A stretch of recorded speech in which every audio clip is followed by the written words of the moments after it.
you awake? I thought I heard you get up. Yeah, I'm awake. Sorry, I just can't sleep. Are you thinking about him? Yeah, a bit. You should get back to sleep, my love. I'm fine. No, it's okay. What else is on your mind? I don't know, it seems weird, but I had one of the most vivid dreams of my life. I saw a fox on a snowy those eyes out of my head. She was running in the windy snow, looking for something. Do you think it has to do with you and what's been going on? I don't know. It was just a dream, Rachel. They're not meant to make sense. A lot's happened the past couple days, that's all. Well, if you're not going to sleep anyway, you should tell me. I want to hear. All right.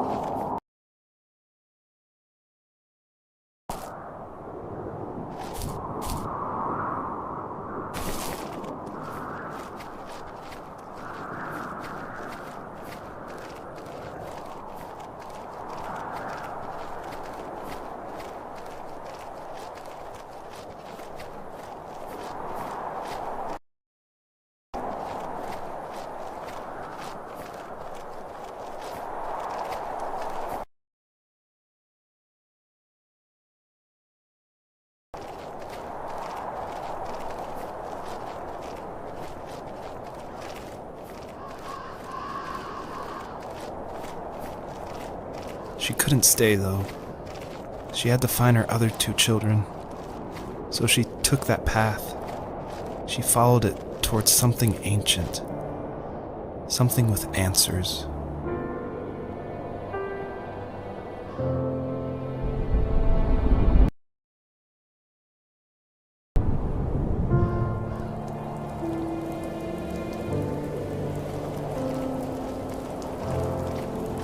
The fox looked high and low, searching for any sign of her cubs.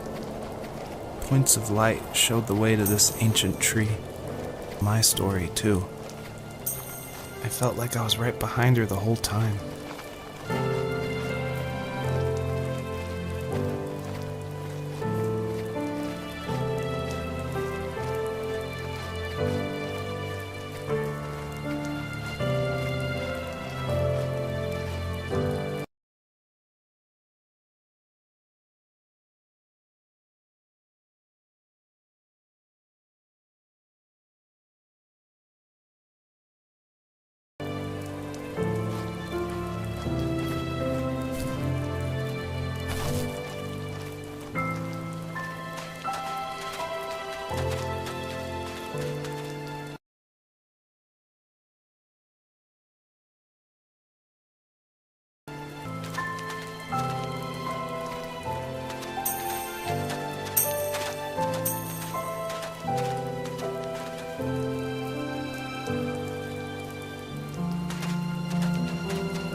Remember what my dad did for a living? Wasn't he like a lumberjack? That's one way of putting it. Knife was his paintbrush. Even after working a 50-hour week, even after his hands were more splinters than skin, he would bring home the nicest piece of Alaskan. I just knew from a young age I was going to be a lumberjack, like my father.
Usually those kids would leave me alone, but somehow they could tell I was different.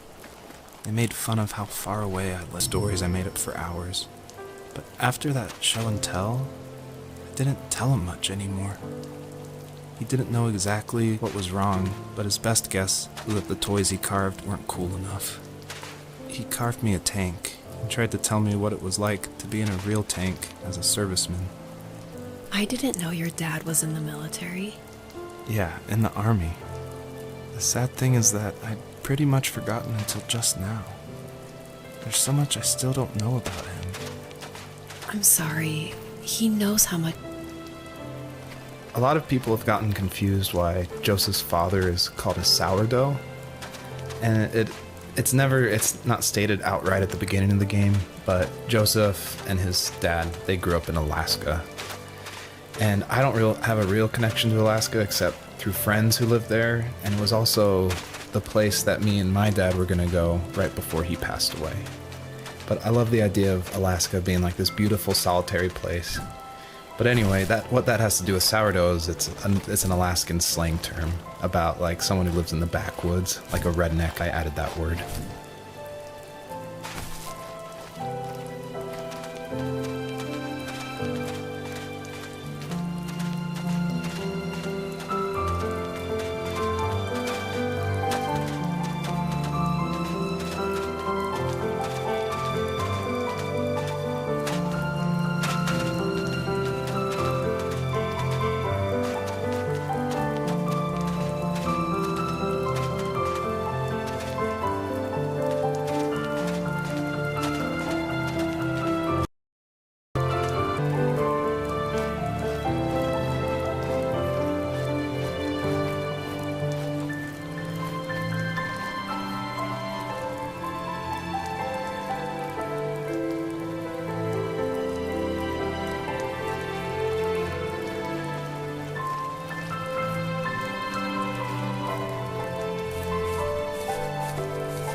The older I got, the more I withdrew.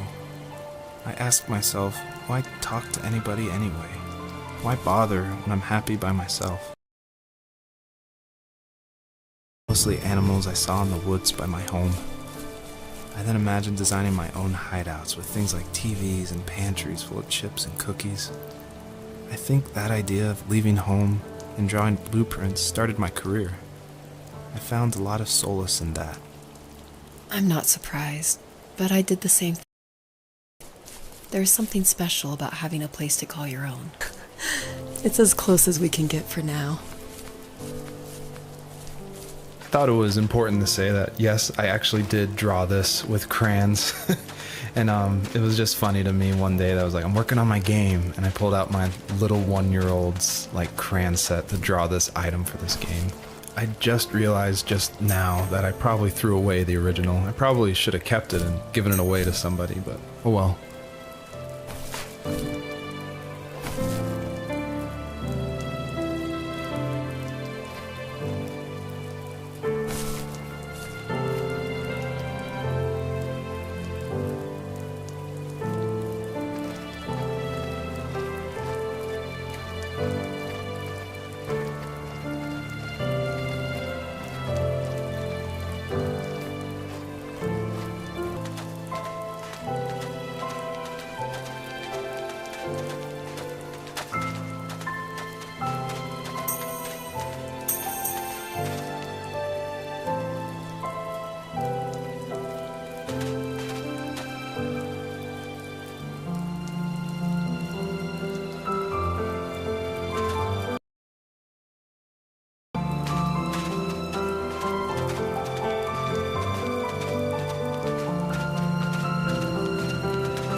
As a kid, did you ever do show and tell in your class?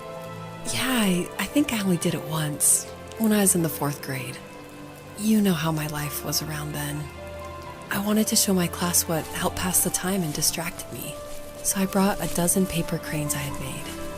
I think I told everyone how badly I wanted to be a bird and fly, embarrassingly enough. Don't be embarrassed. Every kid wants to fly. For me, it was another toy from my dad. When I sat down, a group of boys immediately made fun of it. They asked which trash can I found it in, or why an ugly log was my favorite toy. When I got up, I didn't even want to tell them my dad had carved it. I said it was a joke gift my friend had given me. Kids can be so cruel. Some of them are. I shouldn't have let them get to me, but it did. It's amazing we bounced back at all. The bunnies were added because my wife, Elise, who also voices Rachel in the game, who's also helped a ton to make the game, and not alive enough. So I knew we needed to add some kind of life, and so the bunnies was like the first idea that came to mind. And like most of the game, I used like publicly available assets to speed up production because I was working full-time along with making this game, and we just had our first baby, a little girl named Evelyn. At one point, like the generation script that creates variations of the sizes of the bunny. One time I got out of control and it made like this monster bunny that towered over everybody. And I shared that GIF on Imager and Reddit, and that was a huge hit. It helped definitely gain an audience for this game. But it's hard because this game is like so serious. It's about life and death, not giant bunnies. But I knew I needed something, like a shout out to that, because it was pretty fun. So if you're able to catch all the bunnies on this map, I think there's around 13, then you'll get a special surprise. So good luck.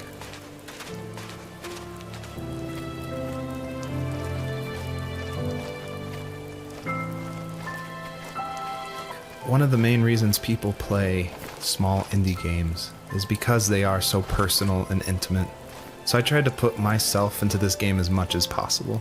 So almost all the vignettes or little stories you hear in this game, they come from my childhood, where I grew up in the middle of nowhere in Central Virginia in the United States. So yeah, that's probably why I love games like this so much, where you explore this open, wide environment and just find interesting things, because that's exactly what I did as a kid.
The bunnies were added because my wife, Elise, who also voices Rachel in the game, who's also helped a ton to make the game, as we were playing, she just said the world felt kind of empty and not alive enough.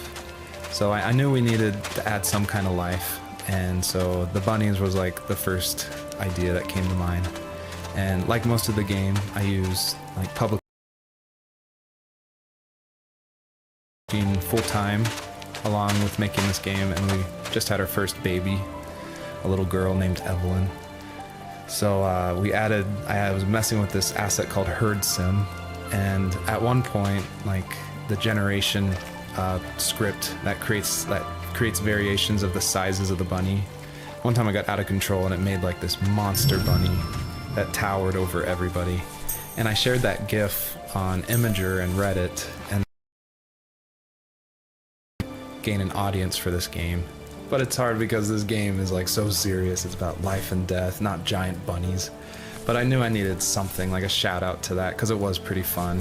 So if you're able to catch all the bunnies on this map, I think there's around 13, then you'll get... I feel like one of the best ways to make an exploration game feel worth it, or to reward the player, is to have as many secrets as possible. Like some of my favorite games like Dear Esther and Gone Home and Firewatch. I love those story-driven games.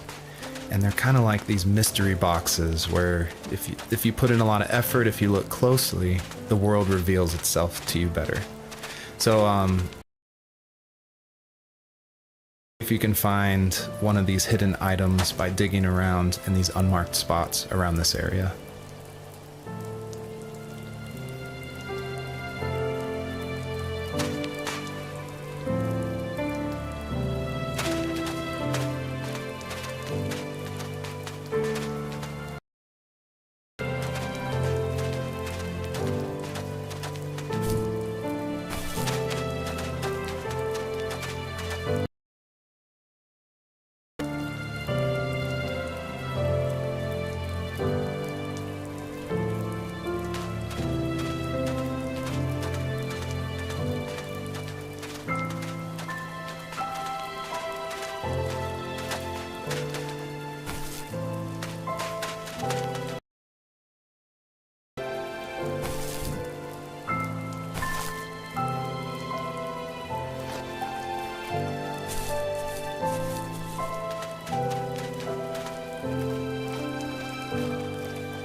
So it's usually at this point where people say something like, "This is not the kind of game I was expecting." And that happened a lot at PAX West when I showed it. We'd have little kids play it, but then they see a dead fox cub, or a kit is technically the word, but cub sounds, I don't know, it sounds better. Like Wes Anderson uses it in Fantastic Mr. Fox, so I thought cub would be alright. But anyway, having this game, I wanted it to be more serious. This game is based on dealing with the death of my father, which was the hardest thing that's ever happened to me and my family. But I don't want to talk about it here, and I didn't want to talk about it with anybody really to this day still. It's very, and like communicate with people without like talking about it. And so that's what The First Tree is. It's me dealing with my feelings, and it was a personal project, and it was just me, and it actually, like, I'm really glad I made it, but it wasn't easy to make, I guess is what I'm saying. I'll try not to spoil too much, since a lot of this game ties into the very last act, which is the epilogue, I call it. But you'll notice there's lots of items around, and that's kind of what The First Tree is about, is like exploring this land and trying to figure out why they're there, what they were used for, and it's kind of explained that this is a dream for Joseph. But it's something different, and it's not supposed to be like your average. It's supposed to be something a little deeper.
I always wanted this game to be very meditative and relaxing, but I know there's a balance between keeping the player's interest. So I added this butterfly jumping mechanic just to like spice things up. I used a plugin called Playmake Film and Design Background. But on the flip side, I really wish I was good at code, because this jumping mechanic, the jumping mechanic in the whole game actually has frustrated a lot of players. But hopefully I've been able to fine tune it, so it should feel a lot better now. I would just hate that this meditative game would get frustrating, so I've lowered the gravity, I've made the jumps more consistent, so hopefully people can just focus on the world and the story.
You may have noticed there's a little pond here, and believe it or not, I tried everything I could to get swimming working in this game, and I just could not do it, unfortunately. And so all the water in this game you can just stand in, which is, it still like bums me out, but the systems were not working, it was buggy, so I just had to throw it out, which